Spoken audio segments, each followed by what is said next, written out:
আজকে আলোচনা বিষয় পিথাগোরাসের উপপাদ্য। আমাদের ওয়েস্ট বেঙ্গল বোর্ড অনুসারে এই পিথাগোরাসের উপপাদ্যটি দশম শ্রেণীর ছাত্রছাত্রীর জন্য নির্ধারিত,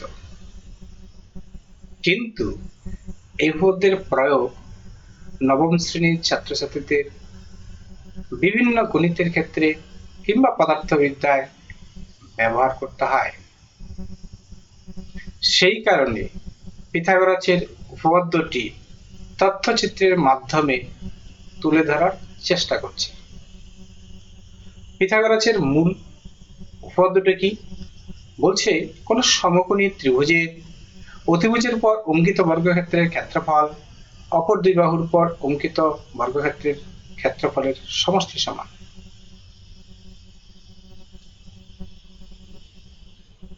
এই উপপাদ্যটি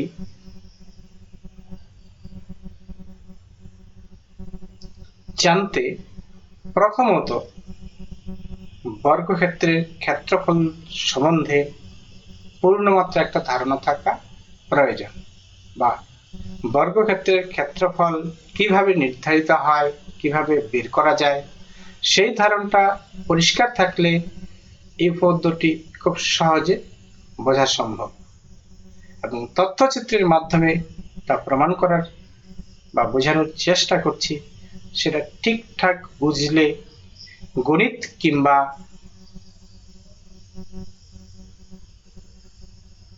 ভৌতবিজ্ঞান অর্থাৎ পদার্থবিদ্যার ক্ষেত্রে এর যে প্রয়োগটা রয়েছে সেই সমস্ত অঙ্কগুলি খুব সহজে করে দেওয়া সম্ভব।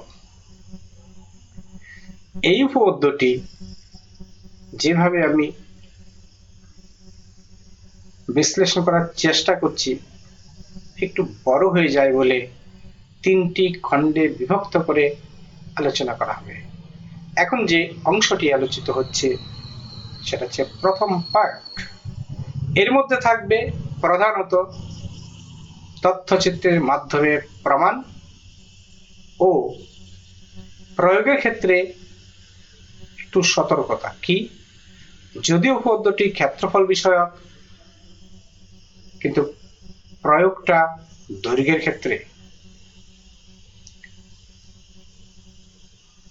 আশা রাখছি যে সমস্ত ভিউয়ার্স আমার এই চ্যানেলটি দেখেন,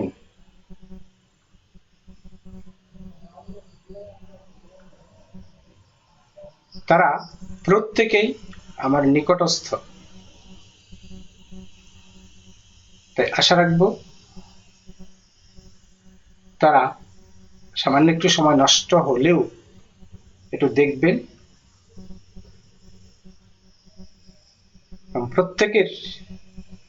প্রত্যেককেই অনুরোধ জানালাম চ্যানেলটিকে সাবস্ক্রাইব করতে।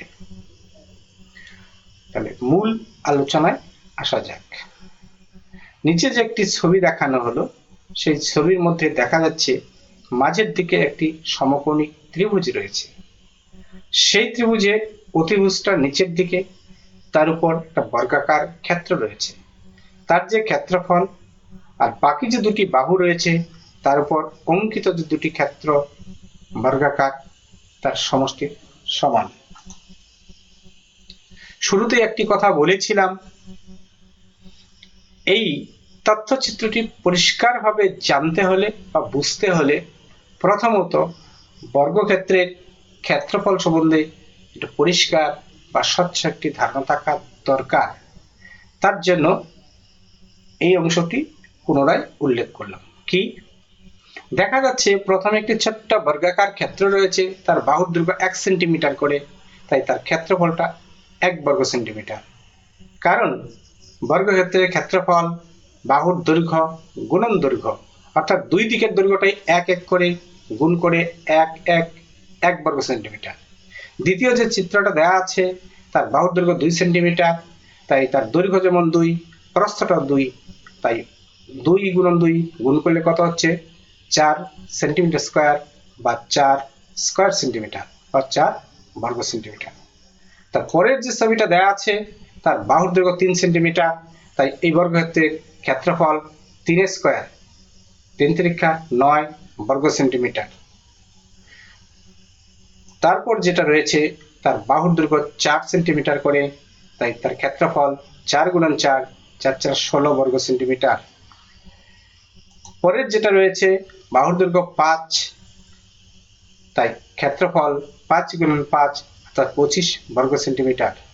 সর্বশেষ যে বর্গাকার ক্ষেত্রটি রয়েছে তার বাহুর দৈর্ঘ্য 6, তাই তার ক্ষেত্রফলটা 6 সেন্টিমিটার গুণন 6 অর্থাৎ 36 সেন্টিমিটার স্কয়ার বা 36 স্কয়ার সেন্টিমিটার বা 36 বর্গ সেন্টিমিটার। কি বুঝতে পারলাম? বর্গক্ষেত্রের ক্ষেত্রফল নির্ণয় করতে হলে বাহুর দৈর্ঘ্য স্কয়ার করতে হয়, অর্থাৎ দৈর্ঘ্য গুণন দৈর্ঘ্য করতে হয়।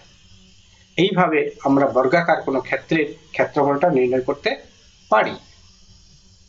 এই বিষয়টাকে ব্যবহার করে আমি উপপাদ্যটি প্রমাণ করার চেষ্টা করছি।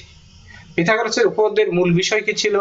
কোন সমকোণিক ত্রিভুজের অতিভুজের উপর অঙ্কিত বর্গক্ষেত্রের ক্ষেত্রফল অপর দুই বাহুর উপর অঙ্কিত বর্গক্ষেত্রের ক্ষেত্রফলের সমষ্টি সমান। এখানে যে সমকোণী ত্রিভুজটি রয়েছে নাম হচ্ছে এবিসি। এবি বাহুর দৈর্ঘ্য 4 সেন্টিমিটার, বিসি বাহুর দৈর্ঘ্য 3 সেন্টিমিটার, অতিভুজ এসি 5 সেন্টিমিটার। সুতরাং যদি এই ত্রিভুজের বা এই সমকোণী ত্রিভুজের তিনটি বাহুর মধ্যে তিনটি বর্গাকার ক্ষেত্র আমরা অঙ্কন করে ফেলি, তাহলে যে অতিভুজটা রইল সেই অতিভুজের উপর যে বর্গাকার ক্ষেত্রটি রয়েছে তার ক্ষেত্রফলটা দেখে নেই। বাহুর দৈর্ঘ্য হচ্ছে 5 সেন্টিমিটার, তাই তার উপর যে বর্গক্ষেত্রটা অঙ্কিত হলো তার ক্ষেত্রফল 5 গুণন 5 অর্থাৎ 25 সেন্টিমিটার। বাহুর দৈর্ঘ্যটা যেহেতু এসি, তাই এসি স্কয়ার মানে 5 গুণন 5 25, তাই এসি স্কয়ারের মানটা 25 হলো ডান সাইডে। আবার এই সমকোণী ত্রিভুজের যে লম্বটা রয়েছে তার বাহুর দৈর্ঘ্য 4 সেন্টিমিটার করে, তাই যেহেতু বর্গাকার তাই বর্গক্ষেত্রের ক্ষেত্রফল একটু আগে দেখে নিলাম বাহুর দৈর্ঘ্য গুণন দৈর্ঘ্য, তাই 4 গুণন 4 4 4 16, তাই এই ক্ষেত্রে তাদের ক্ষেত্রফলটা কত হবে? 16 বর্গ সেন্টিমিটার বা এবি স্কয়ার 16। তেমনি নিচের দিকে যে বর্গাকার ক্ষেত্রটি রয়েছে তার ক্ষেত্রফল কত হবে? বাহুর দৈর্ঘ্য 3, আমরা জানি বর্গক্ষেত্রের ক্ষেত্রফল বাহু স্কয়ার তো 3 স্কয়ার, তো 3 তিরিক্ষা কত হবে? 9। বাহুর নামটা কি? বিসি, তাই এই বিসি স্কয়ার মানটা হচ্ছে 9 আর এবি স্কয়ার কত হচ্ছে? 16। দুটো একসঙ্গে যোগ করলে হয়ে যায় 25। তাহলে কি বোঝা গেল? যে লম্বের স্কয়ার এবং ভূমি স্কয়ারের সমষ্টিটা 25 আর অতিভুজের স্কয়ারটা 25 ইকুয়াল হলো। সেই অর্থে আমরা লিখতেই পারি AB square plus BC square সমান সমান এসি স্কয়ার। নেক্সট যে সমকোণিক ত্রিভুজটি রয়েছে সেই সমকোণিক ত্রিভুজের নাম একই রকম এবিসি। এর অতিভুজটা হচ্ছে এসি, বাহুর দৈর্ঘ্য 10 সেন্টিমিটার, লম্বটা হচ্ছে এবি 8 সেন্টিমিটার, ভূমিটা হচ্ছে বিসি 6 সেন্টিমিটার। এই সমকোণিক ত্রিভুজের তিনটি বাহুর উপরই তিনটি বর্গাকার ক্ষেত্র অঙ্কন করা হয়েছে। অতিভুজের উপর যে বর্গক্ষেত্রটি রয়েছে তার ক্ষেত্রফলটা কত হবে একটু দেখে নেই। অতিভুজের বাহুর দৈর্ঘ্য যেহেতু 10 সেন্টিমিটার, তাই এই বর্গাকার ক্ষেত্রের ক্ষেত্রফল বাহুর দৈর্ঘ্য স্কয়ার অর্থাৎ 10 গুণন 10 কত হয়? 100। যেহেতু বাহুর দৈর্ঘ্যটা হচ্ছে এসি, তাই বর্গক্ষেত্রের ক্ষেত্রফল বাহু স্কয়ার অর্থাৎ এসি স্কয়ার, তাহলে এসি স্কয়ারের মানটা কত হলো? 100। ডান দিকে এসি স্কয়ারের মানটা 100 অর্থাৎ টোটাল ক্ষেত্রফল 100 বোঝানো হচ্ছে। বাদিকে অংশগুলি দেখবার চেষ্টা করি। লম্বের উপর যে বর্গাকার ক্ষেত্রটি রয়েছে তার বাহুর দৈর্ঘ্য 8 সেন্টিমিটার, তাহলে এর ক্ষেত্রফল কত হবে? 8 8 64, বাহুর নাম এবি, তাহলে এই বর্গক্ষেত্রের ক্ষেত্রফল এবি স্কয়ার, তাই এবি স্কয়ারের মান 64। নিচের দিকে যে ভূমিটা রয়েছে সেই ভূমির ক্ষেত্রে একটু দেখে নেই তার বাহুর দৈর্ঘ্য কত? 6 সেন্টিমিটার। সুতরাং এই বর্গক্ষেত্রের ক্ষেত্রফল বিসি স্কয়ার মানটা কত? 36। তাই এবি স্কয়ার মান 64, বিসি স্কয়ার মান 36, দুটো একত্রে যুক্ত করলে হয়ে যায় 100। কি বোঝা গেল? যে লম্বের উপর যে বর্গক্ষেত্র আঁকা আছে এবং ভূমির উপর যে বর্গক্ষেত্র আঁকা আছে সে দুটি বর্গক্ষেত্রের ক্ষেত্রফলের সমষ্টি 100, তেমনি অতিভুজের উপর অঙ্কিত বর্গক্ষেত্রের ক্ষেত্রফল 100 বর্গ সেন্টিমিটার। সেই সেন্সে আমরা লিখতে পারি ab square plus bc square সমান ac স্কয়ার। আমরা বলতে কে প্রথম লিখেছিলেন? পিথাগোরাস, তাই এটি পিথাগোরাসের উপপাদ্য। তাই তথ্যচিত্রের মাধ্যমে প্রমাণ হলো লম্ব স্কয়ার প্লাস ভূমি স্কয়ার সমান অতিভুজের স্কয়ার। পরের চিত্রটায় আসি। এখানে একটু ভিন্ন ভাবনা। কি বলা আছে? প্রয়োগের ক্ষেত্রে সতর্কতা। যদিও উপপাদ্যটি যখন দেয়া হয় বিষয়টা ছিল ক্ষেত্রফলের উপর নির্ভরশীল, কিন্তু সেই ক্ষেত্রফলের বিষয়টাকে ব্যবহার করে আমরা দৈর্ঘ্য নির্ণয় করতে পারছি। সেই কারণে এটা গণিতে যথেষ্ট জায়গা করে নেয়, যে কারণে বিভিন্ন শ্রেণীর ছাত্রছাত্রীরা এটা জেনেই অঙ্কগুলি করে থাকেন বা করতে হয়।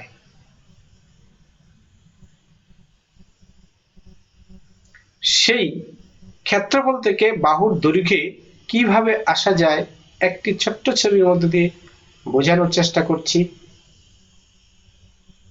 কেমন? এখানে যে সমকোণিক ত্রিভুজটি রয়েছে তার নাম হচ্ছে ABC।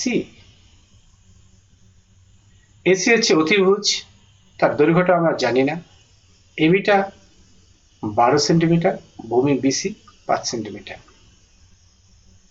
এখন আমার অতিভুজ AC কত? এটা আমার একটা প্রশ্ন।